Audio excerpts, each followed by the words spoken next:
Então vamos continuar aqui a nossa aula. Então nós estamos na aula 8, agora é o segundo vídeo.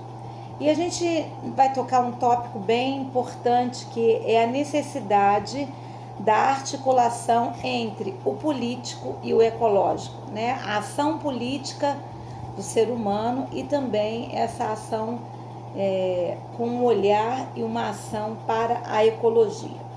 Então, quanto a essa problemática ambiental, há uma dissociação, é uma preocupação constante que nós precisamos ter entre o ecológico, a criação, e o ser humano, né? Como a gente vinha aqui comentando.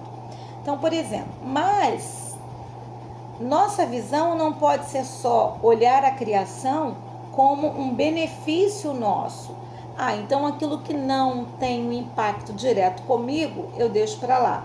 Por exemplo, a gente tem que ter muito discernimento para trabalhar sobre isso, né? Existem os animais silvestres, existem os animais em extinção, mas também não é só levantar uma bandeira sobre isso ou só cuidar de alguma coisa que vai beneficiar o ser humano. A ideia é que a gente possa ter uma visão e uma ação realmente mais abrangente. Então, alguns querem defender, vamos defender os vegetais, as plantas que estão em extinção. Isso é super importante. Inclusive, muitas dessas são catalogadas para remédios, para cura, né? A gente sabe, se a gente sabe um pouquinho do que acontece lá na nossa Amazônia, quantas plantas nossas não foram catalogadas por outros países e nós perdemos a patente original daquela planta que depois se transforma num remédio, numa cura, né? Então, a gente vê isso muito, aconteceu e acontece muito.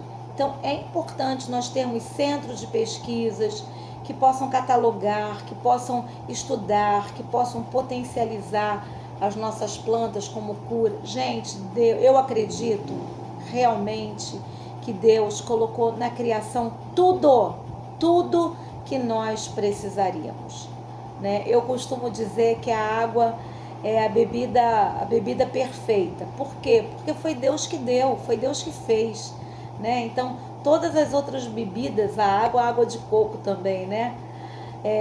Tem ali uma interferência humana. Quando você faz o suco, quando você faz um achocolatado, quando você faz isso, aquilo outro industrializado, mas a água e a água de coco são genuinamente criadas por Deus. E a gente vê na criação tudo que a gente precisa. As raízes, que muitas vezes são alimento, as folhas, muitas dessas são remédios, são calmantes, são potências para nos curar, antibióticos, né?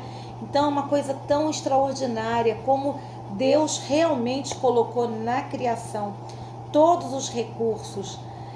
Mas eu vejo que quando Deus cria o Adão e depois a Eva, não só para eles usufruírem da criação, mas também para eles amarem a criação e cuidarem da criação, né?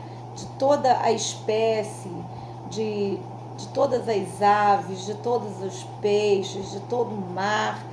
Tudo que Deus fez era para o homem se beneficiar, mas ao mesmo tempo também para cuidar e amar, né? E a gente viu que houve uma ruptura desse entendimento quando o pecado entrou. Então, é importante a gente ter centros de pesquisa, sim, mas é importante a gente ter cuidados com os animais em extinção, sim, mas é mais do que isso, né? É o dia a dia, é o nosso entorno, é a nossa vida, né? Como filhos de Deus, como filhas de Deus, como aqueles que foram alcançados pela salvação por meio de Jesus Cristo, o nosso Senhor. Então, milhões de seres humanos perecem de fome. Então também não adianta a gente ficar gastando milhões para salvar um animal em extinção e deixar milhões de seres humanos morrerem de fome. Então essa chamada que nós temos é para que a gente tenha essa ação em todas essas dimensões. Olha, o desafio é grande, né? E se a gente pode fazer um pouco, já é uma bênção, né? Talvez a gente não consiga nunca fazer tudo, mas se cada um fizer um pouco, já é uma bênção. Como conta aquela ilustração também, né? Havia um incêndio na floresta e um passarinho estava levando um pouco de água no seu bico, né? E estava pegando água para levar, e um outro animal falou: mas que bobagem, por que você está fazendo isso? Esse pouquinho de água que você carrega não vai fazer diferença nenhuma. E o passarinho então fala, né? Não, talvez eu realmente não consiga apagar a floresta toda, mas eu vou fazer a minha parte. Então é essa mentalidade de eu vou fazer a minha parte, né? Eu vou ensinar as pessoas a fazerem a sua parte. Então nós temos a fome, nós temos animais em extinção, nós temos centros de pesquisas, nós temos vegetais, plantas sendo destruídas e algumas que a gente ainda nem descobriu, ainda nem conheceu, ainda nem reconheceu. Nós temos as desigualdades sociais, nós temos as injustiças nos níveis estruturais, né, onde um pouco ganha tanto e o mais drástico para mim não é nem um pouco ganha tanto, porque muitos desses poucos muitas vezes são empreendedores, são geradores de empregos, são geradores de inovações, né, que são importantes também. Mas para mim o mais grave disso tudo é a corrupção. É a corrupção que rouba o dinheiro num enriquecimento ilícito e deixando de que tantas coisas importantes para a população seja realizada, né? Saúde, educação, meio ambiente, saneamento básico, enfim, tantas coisas, o próprio investimento em pesquisa, porque muitas vezes a corrupção dos políticos roubam milhões na maior cara de pau, e isso aí diante de Deus é abominável, e diante dos nossos olhos também, isso é abominável, né? Então, a teologia da libertação, que é uma teologia política, ela tem muito essa visão do resgate das estruturas, né? Embora façamos todas as reticências necessárias ao movimento da teologia da libertação, né? As devidas considerações e proporções, mas a intenção é fazer essa reforma estrutural, do que chamamos de pecado estrutural, que também é importante, embora na minha visão ainda incompleta, né? Deixa coisas muito importantes do lado de fora. Essa teologia da libertação valoriza o ser humano, mas precisa ainda desenvolver uma visão mais completa, tanto do humano quanto da ecologia. O humano em relação à salvação eterna, a salvação, o destino da sua alma eterna, e também essa visão do resgate da ecologia. É verdade que nos últimos anos alguns teólogos da libertação já têm tido uma preocupação com a ecologia, mas não vejo ainda uma preocupação mais profunda com a salvação da vida eterna, a preocupação da vida eterna, do céu e do inferno, do destino da alma humana, né? Então, eles anunciam que a raiz das injustiças sociais, econômicas, degradam o meio ambiente, né? Na verdade, nós já podemos identificar isso, que o pecado, ele vai destruindo toda a criação de Deus, toda a criação de Deus. É interessante que lá no Gênesis, após o pecado, quando o homem e a mulher são retirados do paraíso, fala inclusive que crescem espinheiros, né? Que agora para ele comer, ele vai ter que trabalhar do suor do seu rosto. Então nós vemos como que a própria terra ela já sofre ali um castigo. Não diria um castigo divino, mas eu diria o castigo do pecado. O resultado do pecado atinge também a criação.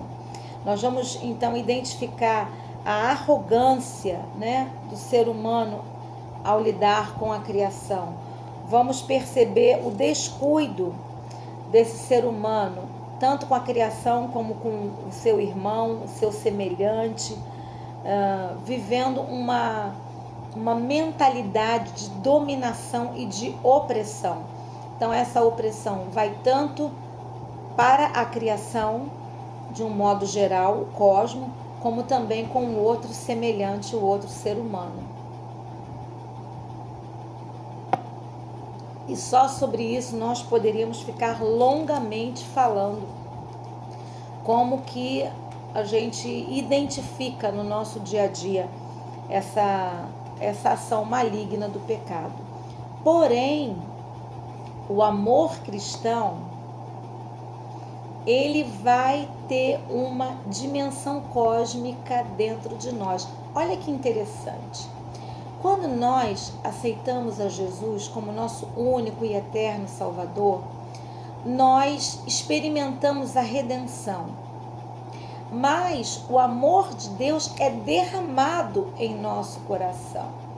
Então nós passamos a viver e a amar não com o amor deturpado que nós experimentávamos antes de ter o Espírito Santo, antes de ter Jesus como nosso Senhor e Salvador. Mas o amor foi derramado em nós por meio do sacrifício de Jesus. Nós fomos constrangidos por um amor tão radical e tão extraordinário, fomos batizados com esse amor dentro de nós. Então, a partir daí, nós precisamos amar com este amor que Deus derramou no nosso coração. Essa dimensão cósmica, esse amor cristão, vai nos levar a compreender essa teologia da criação, esse senhorio universal de Cristo Jesus sobre o ser humano e sobre toda a sua criação. O projeto salvífico de Deus para o ser humano, aceitar a Jesus como Senhor e Salvador da nossa vida, é acolher esse amor de Deus para o outro e para a criação. Então, esse amor trinitário, Deus Pai, Deus Filho e Deus Espírito Santo, é uma presença salvadora e criadora, e eu ainda diria, e consoladora. Então nós recebemos dentro de nós esse amor trino, essa presença poderosa do trino Deus, que é o amor criador, o amor salvador, o amor consolador. E é essa dimensão de amor que nós precisamos desenvolver e praticar, né? É uma presença salvadora, criadora, consoladora. É uma resposta amorosa e vivificadora. Então o Senhor potencializa esse amor dentro de nós. Nós passamos a amar com o amor de Deus, numa união inseparável, numa união concreta desse amor sobre as outras vidas, sobre a nossa vida e sobre a criação. Esse amor no encontro pessoal, ele também, ao mesmo tempo que ele é tão individual, é tão pessoal, o amor de Deus me alcançou, ele também é revelado nas relações sociais. Ele também é revelado nas estruturas que são dominadas pelo pecado.